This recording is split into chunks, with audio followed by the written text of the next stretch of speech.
C'était une différence de mentalité. Hein. Il avait été formé à la faculté de droit avec le Code de Napoléon qui est très individualiste.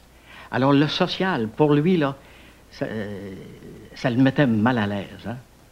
Il disait, qui dit social, dit socialisme, qui dit socialisme, dit communisme, donc le Père Lévesque, c'est un communiste. Vous disiez, il y a des gens qui se font du capital politique avec l'anticommunisme. C'était M. Duplessis que vous disiez à ce moment-là, quand vous disiez ça? Ben, s'il s'est mis le chapeau sur la tête, c'est parce qu'il y faisait, probablement. Je ne le visais pas. Je ne l'ai pas nommé. Je ne l'ai pas nommé. Lui, il voulait tout contrôler, même les universités. Hein. Et puis surtout, l'enseignement à la faculté des sciences sociales.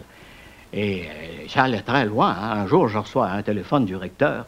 Il dit, je viens de recevoir un appel du premier ministre. Et puis, il nous demande de mettre Maurice Lamontagne à la porte. Je dis, pourquoi?